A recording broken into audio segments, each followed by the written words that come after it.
outside boys. Kush, that could be, making more noise.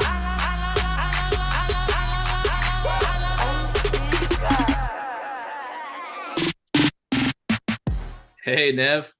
Welcome, everybody, to another episode of Retireholics. It's the third Thursday of the month, so you know what that means. Nope, it's experimental format day. Yay! It means that the month is almost over, right? Not too. Well, sort of. Not really. Yeah, not this one. Yeah. You know how people talk about love and understanding and treating your fellow humans with kindness. And like, if you can't say something nice, don't say anything at all. Treat others how you want to be treated. Yes. Sounds fucking boring. For today, fuck that shit. Fuck that shit. Okay. Today, we're calling this the pessimism show. That's right. We're going to talk about all the things in 401k that we and you think suck. We're going to name names. We're going to talk about people that suck, their families possibly. We'll talk about companies. We'll throw in some of Nerdy Chad's things. Like I throw out on LinkedIn, hey, we're gonna talk about things that suck. And Chad goes, what did he say? Yeah, RMDs. Oh. Like, no, he said ADP. No, Chad, we're not talking about that. Not that stupid, silly stuff. Can we just acknowledge Mark's list? Because that was fucking epic. Yes. That. Unfortunately, we're too ingrained in that stuff to not say it sucks. I mean, that's really what we're doing, like, and dealing with all the time. So when you say that, JD, it's like sometimes you just got to say what's on your mind. And I don't blame Chad for saying those things, but I like where your mind's at. Yeah.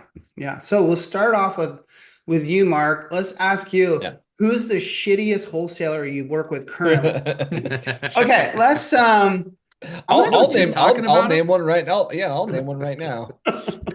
Let's go to someone had a comment in the LinkedIn post, Alexa Keel.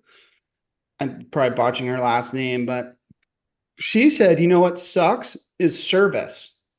And I was like, whoa, wait, expand on that for me. Like, what do you mean service? And she went on a pretty long thing. You can go read it on LinkedIn. And she basically said, record keepers. She made the point that we've talked briefly about before, but that in this race to zero in terms of fees, that record keepers have been tightening up their overhead potentially. And the service roles and the amount of people that the student to teacher ratio has fallen, and advisors are starting to feel the pains of a lower level of service. I have heard this from other advisors in passing and talking, but it was interesting to hear her say that. So that's my first one for you guys. Record keepers, service structure. What's your take on it these days? Is it falling apart? I wouldn't say falling apart by any means, but I would say it ebbs and flows, as Mark likes to not say it right, but it does. And I find it varies by region too. So some regions are really good. There were some record keepers that the guys sell up with North that I don't do down here too often, and vice versa. I'm sure it's the same nationwide. But I think so. I was going to say, I'll say a couple of things to this. One is I'm going to play both sides of the coin if I can. So the first being, for too many years now have we heard this, I'll just say, excuse of how things changed over the pandemic and all these people left, and that employees, you can't find employees to replace people. And then there's all these ideas of the service departments lost a bunch of people and haven't been able to recover. And I just, again, I look at that and I go, well, that just tells me that there's inefficiencies of how things are being run, and that you need to begin to tighten up procedures, or maybe you need to start, looking elsewhere for the people you're hiring, and look at other industries and look at people who actually focus on customer service. But the other side of that coin is, do you think that sometimes expectations can be somewhat unreasonable in terms of what is expected from service people. Now, we all work in a service related industry. We are service people, so we get it. I'm not perfect. I make mistakes. I don't respond fast as I can, but it's all in how we respond. It's controlling the controllables, but also on the other side, the person who is asking for this service, it doesn't mean it has to be in 30 seconds that you get a response. It doesn't mean that you have to have that phone call picked up on that first try, but it is about response time. It's about how quickly you can address the situation. It's about how you can tell somebody how you're going to fix a problem if there is one. So I think sometimes it's managing one's own expectations. That's fair. That's a tough one. But I'll go deeper on it though, with a deeper cut, where in retirement plans, it's complicated. There's lots of moving pieces. There's lots of rules. There's lots of different things happening transactionally until you kind of like, I believe, really need to know your shit to be able to deal with a lot of customer inquiries. And I'm talking just like plan sponsor looking for something, or the advisor in the plan looking for some help with something. And I think, and this is going to sound very old guy, get off my grass or my lawn, but I think there's less knowledgeable people in those roles these days. And so it's great to have internal operations like you talked about, Roby, where, oh, they're going to get back to you quickly and they stick to certain like company standards and stuff. But what I see that makes me cringe is every once in a while I stick my nose into an email string from a client or advisor to a record keeper, and I start scrolling down this string of this ping pong match of back and forth of question, inquiry, answer, and no one seems to understand, like, no one's, we'll use Justin's sport, no one's skating to the puck. Everyone's just like, oh, they asked this question, let me find the answer. Here's your answer. Instead of like, what's the client trying to accomplish right now? Or what is this? Why is this advisor asking this question? And I feel like in the old days, you'd have people who knew that and they could snuff it out real quick. Now I'm seeing these just ridiculous back and forth because the people don't understand the questions that are being asked of them. Not in the general sense of the whole thing. It feels like a combination of, go ahead. Go on. Nope. Feels like a combination of that, but it also feels like a lot of people, and I don't know if it came with COVID and the whole quiet quitting thing, but a lot of people are trying to punt to another party. Like they want to do the absolute minimal amount, right? And like, oh, hey, this is the TPA's job. And TPA is like, well, no, that's the record keeper's job. And there's this internal battle and it makes us all look like shit to the client, right? So, but I was just going to say, can we just be honest and can we not poke the record keepers all here and say, even we as a TPA have to raise our hand to say, we're not perfect, like for sure. Our service model needs to adjust. We need to adapt. We try, but we're not, again, let's use our industry. We come up on deadlines and response time maybe gets affected or things get, pushed off a little bit. And so there are also like busy times that can create frustrations with clients. And so I don't want to sit here and say record keepers are at fault. Like TPAs also need to look themselves in the mirror. Yeah. And get better. Sometimes the client needs to look at themselves in the face too, because how many times have they delayed getting data to us, which only creates a worse problem for us down the road, right? It's like we get 40 people or clients sending data into us in the last 2 weeks before the deadline. And it's pronounced data. Now. It's pronounced data. Data. It's the same thing. Potato. Well, let me go deeper on the anger side of it, because I do believe that there was a race to zero or is, and I do believe that record keepers are less profitable. And I do believe that logically would impact their service model. But since we're talking about looking in the mirror, let's offend a couple advisors while we're here. Who has been pushing for low fees and spreadsheeting record keepers side by side and calling you and whining about lowering your fee or finding the cheapest record keeper for this or that for the last decade? A lot of fucking advisors have been playing that little fucking violin for a long time. So they've played a big part in pushing all these fees down as low as they can go. Even Samson's looking in the mirror and saying that he's done that. And now you get what you fucking asked for, people. You kept wanting to push all the fees down, and now you're bitching that the service isn't good. Thank you, Aiden. So, Mark, weren't you and I just talking about this yesterday? I think it was, where it's like, I wish we would take the same approach as the health industry does, like the health benefits. Like, hey, this is the fucking cost. Like, this is what you're going to pay, and we don't push back on it. It's a monumental undertaking for them, you know, a client to think about, oh my God, do I got to go really look at my whole benefits package again? I mean, I know you guys do, but it feels like there's not as much pushback on that side. Am I wrong on that, JD? I don't know you guys' back end shit. I mean, I don't do a lot of deals these days. You know, I don't, the only time I'm doing deals is if there's revenue share involved and I want to, and that makes sense. What Justin's saying is like, you know, if like a person who sells benefits walks into their client's office and goes, remember how last year your price was 10,000 for your benefits? This year it's 13. Yeah. That client's not going, oh, you're out, we're done, you know, and they're going in and having that conversation of the price is increasing. But when we get brought to the table on maybe moving a 401k plan, the expectation is that the cost has to go down. Yeah, we're going, no, we're actually making it better. So if the cost doesn't immediately go to the floor, that shouldn't be an issue. Yeah, well, obviously those are not totally analogous, but I agree with what you're saying. Hey, buddy, don't use big words on this show. All right. Well, my understanding of the group health costs are like, that's the insurance companies, and that's a bigger problem in itself. But why is that just okay to, yeah. So some insurance companies have 401k products, same thing. Yeah, fair enough. But I agree. And so everyone listening in, maybe we can start pushing more towards less of the whole low cost comparisons and more of the whole, I like this product for my client or this vendor for my client because they do a great job. Whoa, Aiden, that's really, I like that a lot.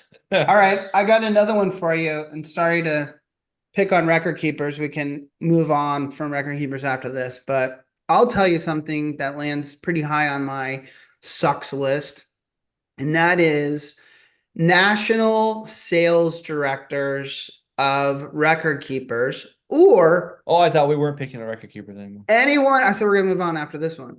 Or anyone that's in a similar role that comes to my company at the close of a year and says, like the Voya guy or the Nationwide guy or the principal guy or the whomever, and goes, hey, I wanted to have a meeting with you to kind of make sure that we're doing good by you guys as a record keeper, et cetera, et cetera. And then what I find out is the real purpose of the meeting is you guys did 26 plans last year.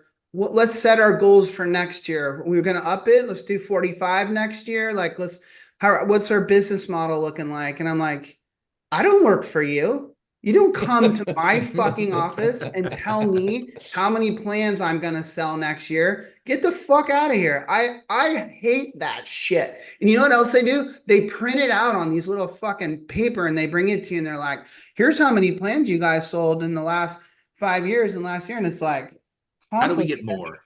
What's that? How do we get more out of you? Especially like when you're one of their top TPAs and like, hey, you're going on the trip that, Chad gets going. It's like, but how do we do more next year? It's like, motherfucker, I just gave you 60 plans. Yeah, I can't stand that shit. I have a very similar understanding to that. It's like when I sit down at the end of the year with our national sales director, Chad Johansson, and he goes, Mark, you did 7,000 plans last year. Next year, I need you to do 9,000. And I'm like, dude, I can't do much more than I'm already doing. I'm already picking up your slack. I'm picking up Devin's slack. I'm picking up, I can't, the cross is too much to bear right now. It's the same thing. I get what you're saying. I like how you're saying that when Chad's not here. Yeah. Let's talk about Chad while he's not here, because it's slightly related and you just kind of brought it up. So when the record keepers fly Chad to Bermuda and fucking beautiful places around the world, is he tainted? Is that a conflict of interest? Like, is he then coming to you guys and like, we got to sell more of these plans? These guys are sending me on trips around the world. It doesn't taint him whatsoever, but think about how it feels that we never get invited and that he just expects to be able to go and he takes his wife. Yeah, I mean, just like, Should probably let's share it around, huh? Like, how come it's just chat that goes all the time? yeah, I don't know. Chat bar, give us He some. claims that it's only for Doesn't owners, but I don't believe doesn't him. have to be that. Has anyone not had their boss come to them every single freaking year? Oh yeah, yeah. It's pretty common shit, but that's fine. A boss upping someone's quota, I've got no issue with. That's the person who works for you. I don't work for you, John Hancock. I don't work for you, Voya. Don't come into my fucking conference room and tell me what you think I'm supposed to sell next year. JD, let me just ask then. Do you mind, first off, having that meeting with that person? Okay, so put aside the request for more plans. Are you okay with sitting down with that person and having a discussion about what's good, bad, the That's ugly? what it should be, is like, okay. How is your team interacting with my team? Do you like our product? Do the clients like it? You know? So then what, I guess, again, because I just want this to be an open forum, I'm going to interview you here a little bit. What would you rather that person, because I guarantee they're required to do that, what would you rather they approach that with? Or if you were in their shoes, how would you do it? Because I know the way you would say it, you'd be like, hey, dude, corporate back here, they're going to tell me to say all this stuff. Like, we're doing good. This is awesome. If we do more, even cooler, better, awesome. No, like, so I have let's a very celebrate simple answer for you. All right. I have a very simple, straightforward answer for you. No, the concept, what you do is you go in and you provide value for that client. You say, if I'm Voya and I'm walking into that TPA firm, I'm coming in trying to figure out, what can I do to make life easier for that TPA? What can I do at my company? It shouldn't be the sales director, or they should be bringing in the TPA relationship manager still sales. too, then, right? That's still sales. I sat with sales Devin isn't controlling the administrative part of anything. Hold on, but I get where you guys come from. I understand what you're saying, and God knows I agree with it. But at the same time, let's not forget about the fact that we're all in fucking sales. Like, we're all trying to reach goals together, and a lot of those meetings are like, hey, how do we hit our goals next year? This is what I got to get. How can I do that with you and partner? Now, if they take the right approach from hey, how do we partner better together? How do we sell more together, rather than, hey, how many plans can you sell for me? Justin, you sitting and having a coffee with your local wholesaler trying to figure out how you want to tweak your plan for 2025. I got no problem with that. That actually gives me the warm fuzzies. What I don't like is some idiot stepping in from the corporate office who's not boots on the ground, not doing shit, and giving me the same pitch they're going to give some other TPN, how many plans I sold last year and how many plans I'm going to sell next year. Right. I was sitting with Devin yesterday after doing advisor golf, and we were sitting with an advisor having a beer after golf. Devin, who just had a new baby, was playing golf yesterday? Yeah. What? We can talk about that wonder later. I didn't get a response on a text. Wow. And anyways, Devin, what's cool about is that he actually cold knocked this guy. Like, he went to his office without knowing him and got in there and met him, and they ended up doing a plan together and stuff. And anyways, we were sitting with the guy, and I was saying something that I felt very passionate about, which is we were both trying to help Devin kind of understand his job. And I said, your job should be one priority. Every advisor you meet, you should be genuinely and honestly in your heart thinking, how can I help this person run a better business? How can I help them make more money? How can I help them be more efficient? How can I help them succeed in 401k? And if you go into it with that headspace, that's sales, but you're not asking for business. You're saying, how can I be of service to you to make you better at what you do? And that's what I'd like to see a record keeper step into those meetings with, instead of asking for business. All right, let's move on. What do you say we name some names of some people that suck in 401k? Never mind. You can. I can name plenty of people. Let's see if any of them are here. Right. They might be. They might be. I don't know. I got 3 names right off the top. Okay. How'd you like? Let's talk about everyone. This will give you a little inside scoop on people that have turned down guest spots on Retireholics. So I reached out to them to ask them, hey, would you like to be on Retireholics? It'd be awesome to have you as a guest. And there are a handful of people that basically told me to fuck off. And we're going to name who they are right now, shall we? Yes. Okay. Oh, shit. One, you'll remember, and this guy tops the list for me right now. Oh, I know what you're gonna say. Is when we were doing the debate show, and Michael Doshier of T. Rowe Price fucking kicked out on me the night before the goddamn show. Now, I don't know if that's Michael or T. Rowe, and some powers to be at T. Rowe, but so I'll just throw both of them under the fucking bus. Fuck those fuckers. That was lame. All right, next one. Wayne Park. He's the chief executive. He's the CEO of John Hancock Retirement, and he has ghosted me. He literally is not responding to my texts. I'm inviting him to be on the show, and he's straight up ghosting me. So Wayne, don't know how to put you this, suck. but Ken Monroe kind of a of big American deal. Century. I asked him to be on the show. He straight up denied me in an email, and I wrote back, pussy. And then lastly, Rob Smith of Pep Hub. I love Rob Smith. He's such a little aggravator on LinkedIn, chiming in all this stuff. And so I'm like, let's go. Come on the show and we can talk peps. We can talk all kinds of stuff because he's really, really smart. And he just straight is like, no, I don't want to. I don't want to. So I'm claiming he's scared that he can't handle a pep debate with me, but I don't think that's true. I think he really just doesn't want to come on the fucking show. Anyways, that's my list of people that I've asked to be on this show and have turned me down. How dare you? How dare you? Justin, you're up. I ain't saying shit. All right, I got a few names. Number one, Chad Johansson, for obvious reasons. Yeah. Number two, Justin McNeil. His intros suck.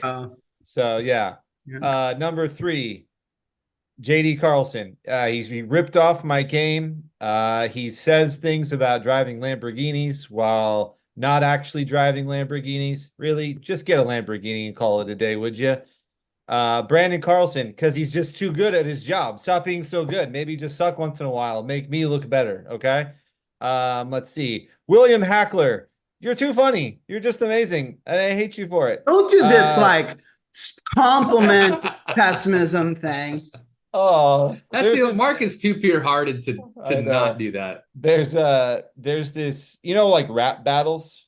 Yes. There's a guy who does these things called the nicest, and they do compliment rap battles. Right. It's really good, dude. Great. Yeah. That's pretty good. That's great. I would love to see that. Okay, yeah, enough of that fucking nice stuff. I hate you because you're so cool. That makes me mad. Yeah. I got one. How about these names? Let's see if anyone in the chat bar can recognize these names or tie them to anything. John Hickenlooper, Sounds like a made-up name. Tom Tillis, Terry Sewell, Lloyd Smucker. These are government congressmen, congresswomen people. And Sean Parker from Napster fame and Facebook. Steve Glickman, the former senior economic advisor for Obama, and the Rocket Mortgage owner, Dan Gilbert. And they're all led by the little suckiest ringleader of them all, Teresa Galiardi. There's some names that suck in 401k. Why does JD say this? These are the people behind the Retirement Savings for Americans Act, that little government retirement plan that gives a 5% match and all that. Chat bar, tear into me. Do we like this thing? Is it good for 401k? Is it good for the world? Let's go to Justin. How do you feel about this Teresa Galiardi, her claims of retirement plans being a total failure and a disaster, and wanting to replace it with a government deal? I think the chat bar speaks for us all. If you've been, I think they really like it. I think could they never really work. We hate them. It sucks. No. So especially if you got Nevin saying it sucks. Bad word. I think that just So there all you we go. need to know. That's got to be way up on the Catch me outside. How about that? Yeah. Now, am I a fan of like mandates to force people to start saving? Yeah. Do I think you like 401ks some are the government. Problem? No. You like some government intervention, huh? When it works for you, you like it.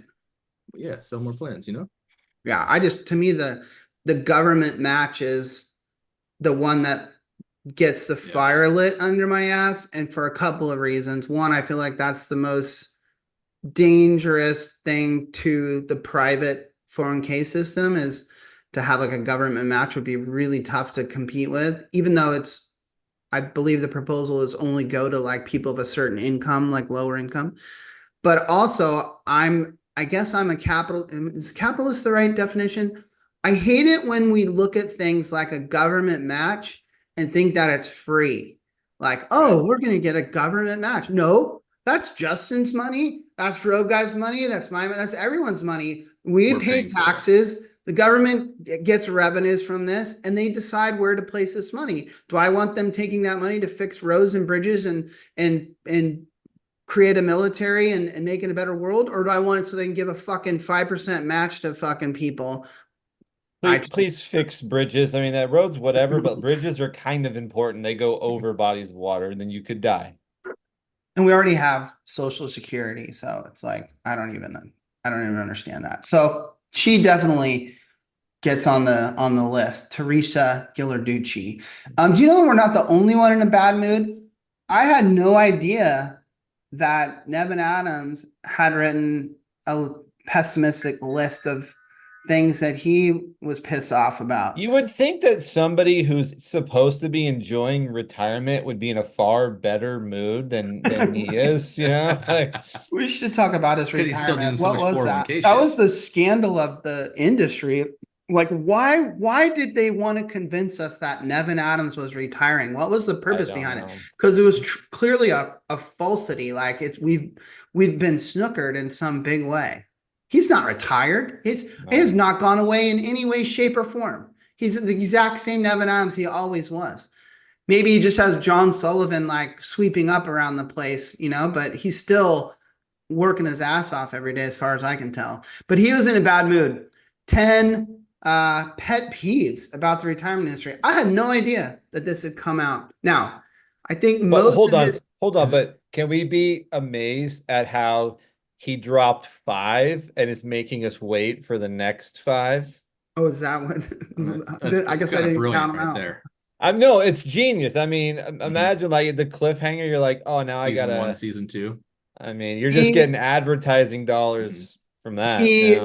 He clearly has a sore spot when he reads non-industry articles like in bigger like media publications that tear apart the 401k and talk about it being a failure, or you know, we replace pension plans and it's not working and it's ripping people off and all the things that these articles say. I can tell that Nevin gets very upset with that, because that's when he puts his best work in, is on his rebuttal pieces that he does.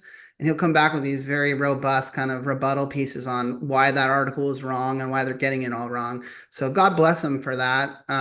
But I can tell he gets really hot-blooded on that stuff. And that was what this was basically about. He's calling them idiots right there. He's calling them idiots. So yeah. Well, they're making people believe things that aren't necessarily true. And then kind of, it's misinformation is what it is, Nevin. They're harming them with that, with their opinions. We definitely should censor them, rid them of their Twitter accounts. And I'm kidding. We let them speak, even though they're stupid. So anyways, Nevin Adams is in a bad mood too. Alicia Munoz, is she bad? I thought she's leaving, right? I knew that she's retiring or getting out. That she's at the Boston whatever thing. You'd have to teach me more about that. Didn't know she was a bad character. Okay, let's go. Yeah, at least I'm not always a dumb surfer. At least I know someone's geographic area or something about what they're doing. Justin and Mark didn't even know what her name was. Like that just went right over their head. So. Oh yeah, for sure. I'm not afraid to admit that. So, sure, Brandon. Nevin, if you want to join us and complain about people, we could add some intelligence to the show really quickly. On LinkedIn, there was another dude who went ham on, he wrote his own list of 10 things that pissed him off or that they sucked. And so let's tackle a couple of those. John Jeffries, am I getting that name right? Is that? Someone check that for me. But he said, number one on his list, and why do advisors always say this? The whole rollover process. They're frustrated by rollovers, and I'm assuming the difficulty in making a rollover happen. I'm going to defend the industry for a second.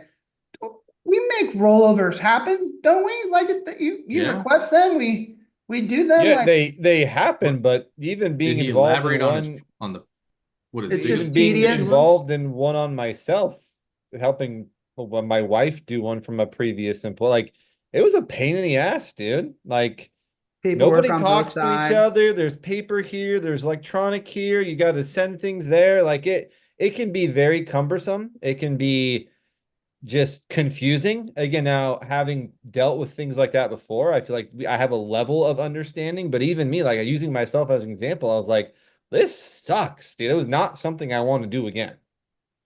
Yeah, so I guess the advisors, I hear that from them a lot. They really want to be working with a personal client and be able to roll their money out of 401k plans and do it, I guess, very quickly. And to Mark's point, it can be a pain in the ass, I guess, sometimes.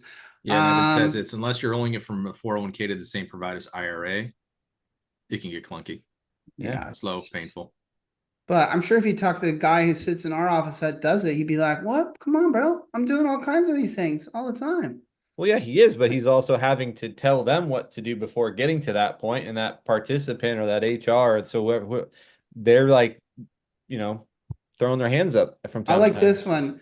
Number 5 in his list was manage accounts that are substantially more expensive than target dates or target risk funds, but don't offer improved returns or decreased risk.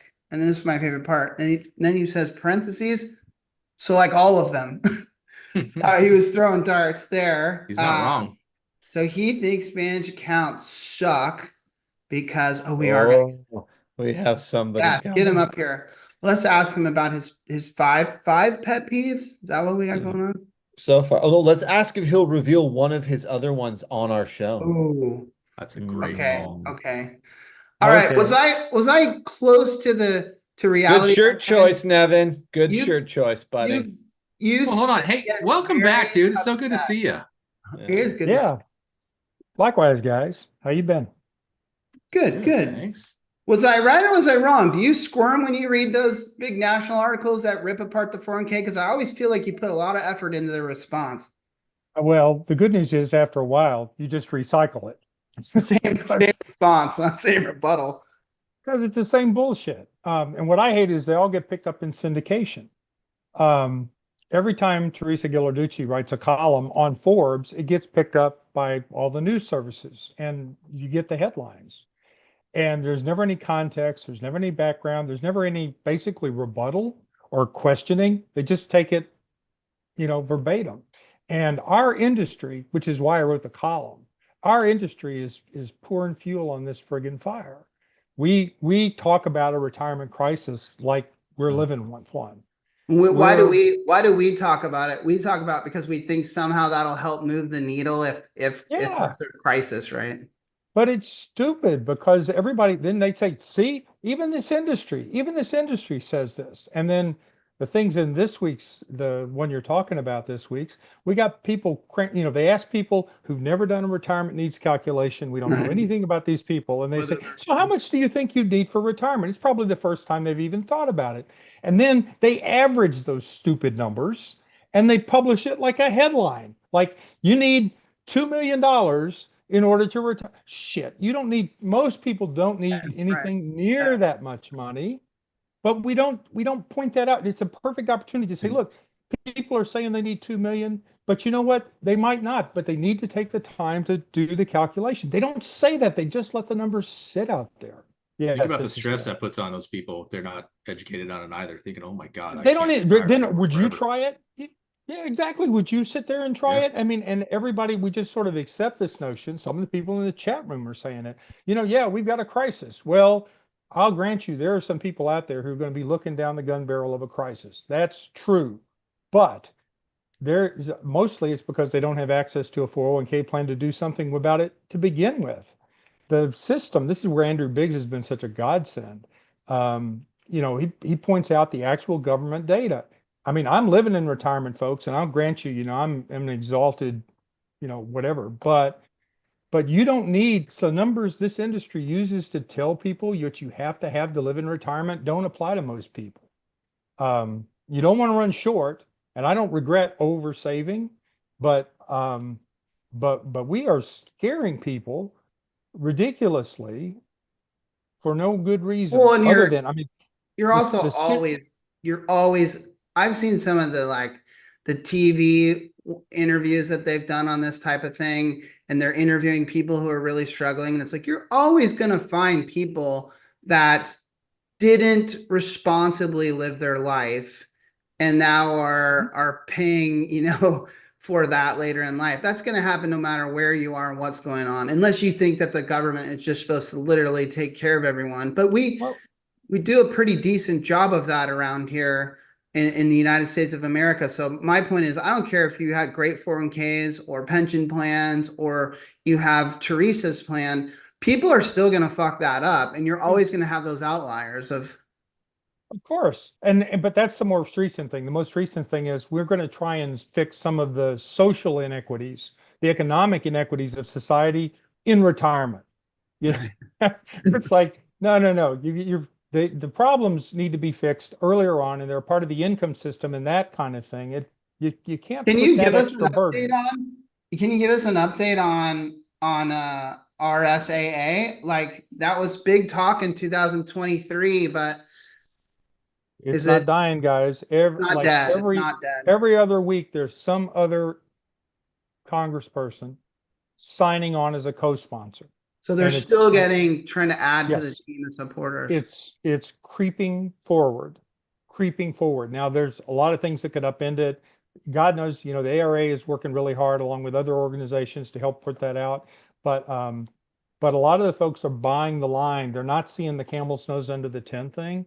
They're Well, not you know what scares understanding. me? Does this make sense to you? Is that it's kind of built to reflect the thrift savings plan in a way, right? And so I'm sure that all those government types like the thrift savings plan. And so they could be easily swayed, right? Of like, oh, this is going to be just like what you guys have. We're just going to give it to the rest of the people. Like, that's a dirty little trick they got going on. Like, I could see how people would agree to that. Yes. The advocates of this system, and they've been creeping along this for a while. Teresa's the most obvious one. And it's slowly evolved over time, being very smart about the positioning. And you're exactly right. You're dead on with the TSP comparison, because the TSP program is probably the most popular government program in existence other than Social Security. Right. So there you have this it. is a real, has not let up on steam. It sounds like it's even scarier that if people are adding to it. We need to keep the energy up, because this one could sneak into existence. It's a stealth thing, because they're all saying, well, we're not going to touch your 401k. And you'll notice they don't answer, how will this be paid for either? But everybody keeps talking about the nice ways that the tax preferences the 401k gets could actually be redirected into other things. Do and you this goes remember, along. was it disclosed what that 5% match, what the comp limit is? Like, was it someone making less than 40 grand or less than 35 grand, or what is it? Less than 50? Or is it something crazy? It was disclosed. It's higher than that, but Wow. it's definitely like middle income and below kind of thing. I mean, the higher it is, the scarier it is, right? I mean, if it gets up to $75,000, that could be a real problem. I think 75 is the number, although again, I don't have it close to hand, but that's exactly the concern that the ARA has talked about, is that at some point, doesn't the employer say, hey, you know what, let me just let the government take care of this. Right. And that's, I think, the issue now. And the problem with something like that is the government programs have a tendency to sort of go overboard in some ways. And I don't know, it's a real issue, but we really got to be careful letting this one sneak in, because it continues to gain what are we sponsors. supposed to do? I mean, what are you guys you're going to try and talk to different congressmen and senators and people and try to bend their ear, and then Well, what happens is, and maybe I can how best to do this. There's a list of the sponsors, co-sponsors of the bill, and I don't know. Maybe I'll get NAPANET to publish that out. And everybody who lives in the states or does business in the states where this is going on, you need to reach out to It's those that simple. primarily senators and alert them to this issue. I mean, ARA is on it all the time, but ultimately, the people who are actually in their districts are the ones, they're the voices that they really listen to on something like this. How many So- people actually do that though? I mean, I imagine very few actually write these things. And do those guys actually read that stuff, or does some secretary read it and like? Oh, they probably got staffers that are reading it, but if they got enough of it, it would matter. I mean, again, don't get me wrong, ARA's influence is strong and powerful, and it has made a dent, if you will. But there's some moneyed forces. This is probably the big difference this time. And you mentioned a couple of the names. Yeah. There's some big entrepreneurs, and they're greasing the wheels for these opportunities. They are being told that it won't do anything to the 401k, and they're also being told it won't cost anything. They are being lied to. But it's a powerful and potent message for them. They look at it as a way to do something good for people who don't have access to a plan. They're not really seeing the full picture. So That's scary. Okay. Shit. Well, this was but these other things, all this stuff about the panic and the retirement crisis and all this, they're also responding to that, which is why our industry needs to cut out that shit. We need to, when we're going to talk about the dangers and people not doing the right things, we need to help them understand what the right thing is. And we need to quit hitting the panic button. I mean, a cynic might say that this industry is anxious to scare people into putting more money in the system. That's why they do it, right? That's why they're doing it. They're So saying I'm not going to be "We've got a cynical. crisis. If there's a retirement crisis, then what you need is someone to come save the day, and that's someone who's bringing you a good plan and helping you out, right? But you're saying no, don't use that as your. You can, as I said, there's plenty of motivations. If people said they needed to come up with $2 million to live on in retirement, we might take a few minutes to talk about how ridiculously high that number is for the vast majority of people. How do you feel about? I for always instance. threw out the, and I know per your article, which obviously is accurate in that to come up with a number is ridiculous because it's an individual thing. But who was it? Fidelity was floating around the 10x income thing, which that's a little softer, sort of, I mean, make 100K a year, you got to save $1 million to kind of live your life. Like I could see that. But then again, obviously you're right. Like, okay, well, where are you going to live? What kind of car are you going to drive? Who else do you have in your house that is, living with you and covering expenses or not covering expenses? I mean, there's so many questions to ask. I mean, our goal here is to avoid a retirement crisis, but everybody talks like we're smack dab in the middle of it. And I think that the real problem is the crisis out there, and we've had success in getting some reports to verify this. The real crisis is people who don't have access to a plan.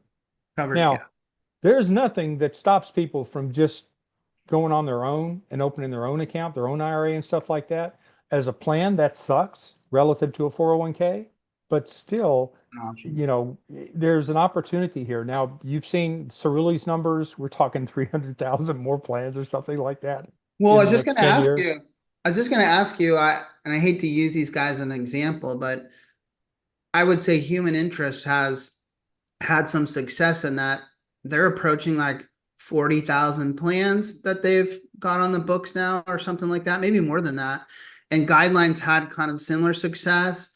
And those two companies, their business strategy was to go after small startup plans. I mean, I think the great majority of that business is tiny startup stuff. So it feels like the coverage gap is getting squashed a little bit.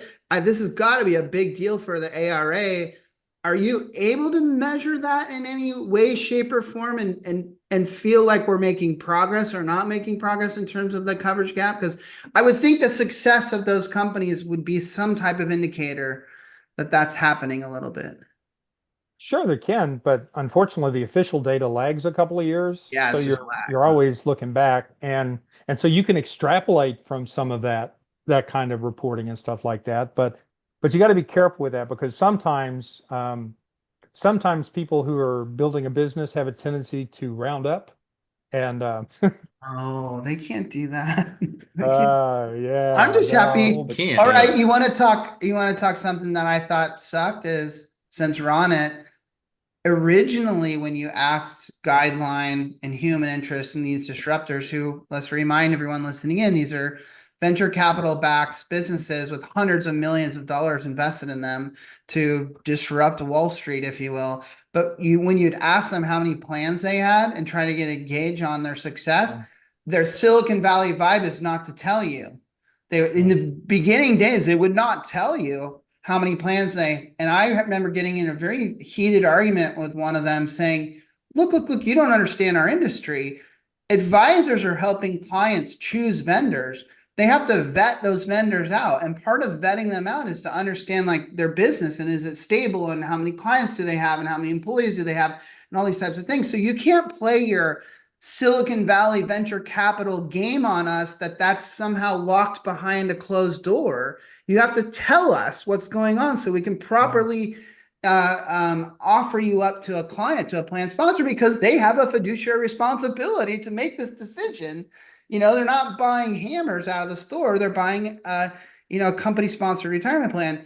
And so I'm least grateful now that they actually share their numbers, because there was years where they never shared them. But they can't be lying to us, Nevin. They're gonna tell us the did I say lie? I said round up. round up.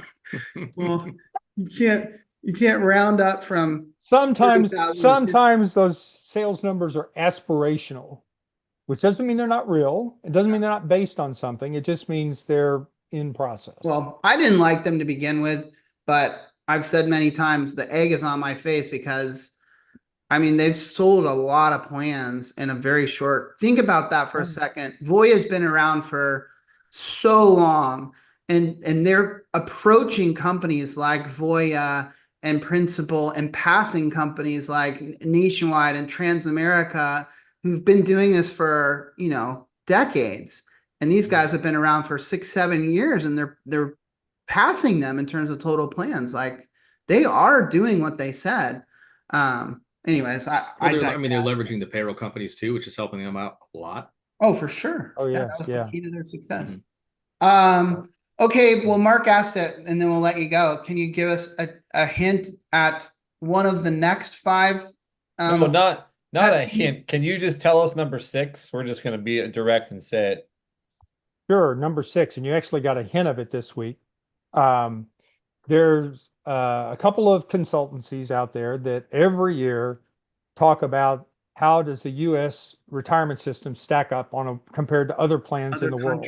Yeah, other countries. Yes, the U.S. always sucks. It always comes in at a C or maybe a C plus. This year, one of these firms, the rating actually, the U.S. went down. Still a C plus, but still down. And it's all, like I said, it just dings the system. It's one more of those things that says, your system sucks, so you need to replace it with something else. But what they never tell you, they don't tell you a couple of different things about this. And first of all, it's a complicated rating system that they use, and it all sounds very intricate and precise and things like that. And they've got 3 different categories and all. But if you look at this kind of stuff, they put a big emphasis on mandates. So like people being required to put money in, and then B, people not being allowed to get the money out. Now it's a little bit like Social Security, you might say, but we never get any real credit for Social Security, because it's only, it's a foundation system, if you will. It's not like the be all and end all. Most of these countries that top the list, the Nordic countries primarily, first of all, it's a much smaller population. Secondly, they have, so the mandates and that kind of thing, and it's wedded into their culture. The other thing is the big union populations. Okay. So they're kind of used to the big, I mean, as I said, it's a whole different dynamic than America, where we don't apples to reward oranges, really. Yeah. Literally. And what they also don't tell you is what these programs cost in terms of taxes that are imposed and things like that. It's all focused on the benefit side. Well, I get that. I mean, they don't purport to be doing anything more than that, but they take that, they look at one side of the thing, and they put up a ranking of systems, and the U.S. is way the hell down the list. And it makes it look like it sort of feeds into this whole narrative. It's not only says it's like, well, that's why there's a retirement crisis, because your retirement system sucks. Sucks. And so that's on my list. It didn't make the cut this list. It is number 6 on the list that's coming out next week. So there you have your breaking news. But there's a little hint of it because they just released one of the current firms just released this report again that says that has that kind of ranking and stuff. And I did write the article on it, but I didn't editorialize very much. I basically just sort of put it out there, and I think acknowledged some of the things that I think that have to be taken into account by anybody who actually wants to climb up that list. But I can tell you right now that if we wanted to come up higher on this list, if we were, I think last year when I talked about grading on the curve. Yes. You're going to have to do some things that honestly, the American people, I don't think, and the American policymakers are not going to get behind. So you know what? Our retirement system based on these gauges is going to continue to look kind of average. But you know what? But that's It's what average. that's what we want. That's what we want. We don't want policies that would mandate companies to give a match, or I mean, I don't know, but I guess we did just pass every new plan that goes in place has to have automatic enrollment now. So we're doing which people can opt out of. True. Right. Not just that's the thing. And that's the trick. And that's what's really we important. like freedom here, Nevin. We like freedom in the United States of America. Where this is America. So. Thank you, Nevin Adams. Continue to have a wonderful retirement. Nice treat. Yes. Yeah, thanks, Nevin. Thanks, guys. Good to see you. You too. Make sure John Sullivan sweeps up your office properly. Okay, let's go one more. Roby, are you prepped on this stuff? Did you bring a list of things that you hate or no? Of course, yeah. Let's go with number 7 on that LinkedIn post. And I also saw our buddy, our CPA audit buddy, Brad. Yes, Brad Bertels, saying, "Oh, am I going to make the list? I'm going to make the list." So yeah, I guess CPA audits make the list, but I'm going to go a different way. I think it's all a scam. I have stuck my nose into quite a few plan audits of recently, and I'm noticing like software outputs. Like I'm getting a feeling like they can just dump a bunch of data into this thing and the audit just kind of pumps itself out. And then maybe they make themselves feel better by taking a look at a couple loans. Yeah, Bill says cut and paste. That's another great example of it. Like I would love to see an investigation into the actual work that's being into done. the investigation. So maybe they need to change the name of like a CPA audit or give it like levels or something, because I mean, nice, Brad. I don't know. I'm half joking when I say that. Right. I definitely think it might be a little easier and more efficient than most of us imagine it to be based on some of these outputs I'm seeing. But people, if you were to ask anyone, advisors, plan sponsors, TPAs too. I'll tell you why. I'll bitch about that a little more, but how they feel about plan audits. I have no one likes them. I have an idea. Go. I've got a fucking idea. All right.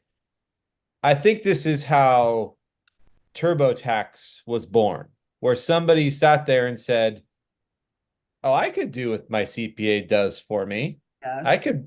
I could make this simplified. We need to have a TurboTax for 401k audits. Self-service, baby.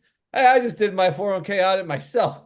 It's called AI. Dude, clients can't submit census data on time or accurately. How are they going to do that?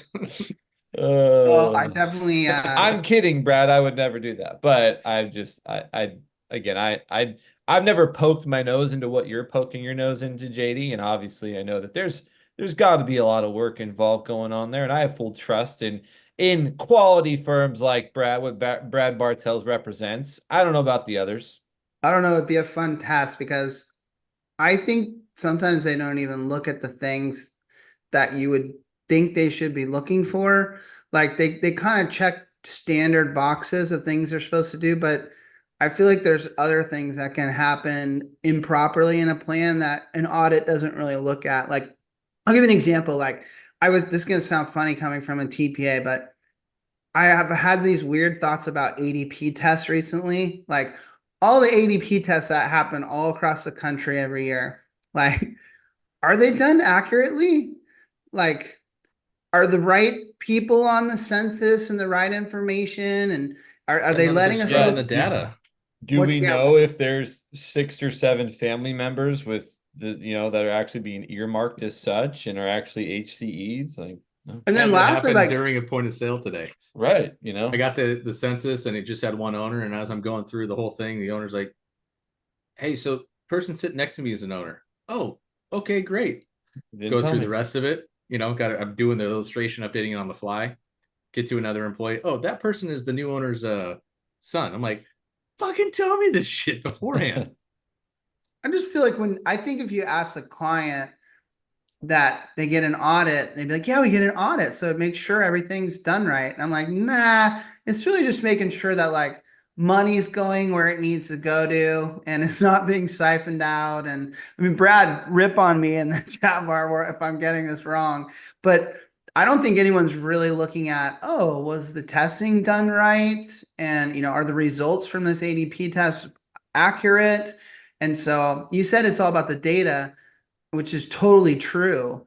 But the problem is that in so many plans, the data is not coming from like reliable, accurate sources. We just don't live in that world yet. Like, I mean, I shouldn't say that. We definitely live in a world where that could happen that way, but it's just not. And so a lot of them are just people are using their hands and typing data into keyboards and cutting and pasting stuff from a payroll system. And we definitely don't live in a 360 integration world. Like, that's a very small percentage of the plans that have that type of thing. And so anyways, I have a thought. What? And this could already exist. I don't know. I don't do payroll. In the payroll system, do they allow you to identify like, hey, this is so-and-so's son, daughter, spouse, Sure. or anything like that? Of course. Well, I shouldn't say, yeah, I'm sure there's many that do. Make that a freaking standard that you have. But that's the problem. How much easier it would make everyone's lives. We'll end on this. Here's the problem with that. And everyone should think about this for a second as it relates to payroll, because I do believe that the future of our industry is going to be around payroll integration one way or another. Like, we just have to get there. And Chad's been a big believer of that, and he's finally convinced me. Okay. But when you talk about using a payroll system, whatever that is, whether you're using Paylocity or Paychex or ADP or all the 1,000 different vendors that are out there, usually the person using it is using it to get the paycheck out. They want to pay their people. They want to make sure that Mark gets his paycheck and Justin gets his paycheck and Chad gets their paycheck, And so to do that, you don't necessarily have to have all the data in the system. You know what I mean? And so it'll work just fine if it's lacking things like. A simple way to do that, to correct that. What's that? Have a data field with an asterisk that doesn't let you move on until you fill it out. You have to force them to do it. Yeah. But these days they can get away with just using the right cells that they need to make sure the paycheck goes out. And therefore, if you try to use, Tony's talking about Finch on there, there's payroll integrations we've had on the show. Human Interest has built their entire business model on these kind of 360 integrations and stuff. But if the person at the monitor isn't using that system in all of its capabilities, let's just speak English, JD, meaning they're leaving out some information that is necessary for the 401k, but can still make payroll work, then you got a problem. And that's really what we're up against now, is like, how do you audit that? How do you use Justin's strategy of mandating it? Because no one's really doing that. But we'll solve it. But I just want everyone to be aware of it. Like, just because you're sucking over payroll data doesn't mean that that's the golden ticket, because that shit can be just as filthy as the stuff that the customer entered with their own hands because they're not using it properly. That's been my take, at least. Okay. We have our next show is November 7th. It's a good old fashioned Retireholics Acrosyn Drunk Fest. And I'm very excited to announce that a past guest will be rejoining us. One of my favorite ERISA attorneys, Thomas Clark. Ooh, nice. Remember old Thomas Clark? Very Good well old TC. spoken, not afraid to share his opinion. November 7th, after the election. When is the damn when is the Oh, election? don't say Fifth? that, dude. Is it the Come on, JD. Oh no. I know it's like 19 days away or something. So will we have results? Will we know who our new president is? Well, No, we're I not going mean, to have no results for like 2 months, dude. yeah. They're If it's already anything prepping like us for that last shit. time, we'll never have a new We president. won't so, know. yeah. Well, anyways, he will be here, and I'm very excited to have him back. He's great to When- talk to because he does not mind sharing his opinion about things. When did we have him on the show last? I don't even have an A intro long time for ago. him. Justin, you're such a lazy sap. Looking for your old intro. That's where your brain goes. All right, everyone. Thanks for tuning in. We are the Retireholics. And Wait, do we do chat bar champion on these ones? No, Because no, fuck if No. we do, we just have to give it to Nevin because we took him from chat bar to Mhm. couch. So Nevin yeah. Adams is Chat Bar Champion today's show. Totally. Will do, Hack. On November 7th, I think we're going to be revealing this year's Chat Bar Champion and their gift. Hey, shit. speaking of which, our last show, didn't we have a new gal get a prize and you were gonna like She never, her no, I love that. You never chick. slid in your DMs? So what was her name? What was her name? I love her. She's so Go back in the tapes. I don't remember. Yeah. okay. I don't So know. yeah, she just talks mad shit about me in the chat bar, and I go Jen? back at her. Jen, yes, Jen. I don't That's know what who Brandon Jen said. is. We need to solve this mystery. But Okay. no, she did not take me up on her free gift, and so she likes to stay anonymous, All right. which is kind of fun, actually. Yeah, Not- I was gonna say that's pretty gangster. no, more people should do that. Come in under Yeah. alias and talk mad shit in the chat bar. I Yeah. like that. That's good stuff. We're the Retireholics. We're changing the retirement plan industry one forever lime sparkling water at a time. And we'll see you next time, people. Peace out.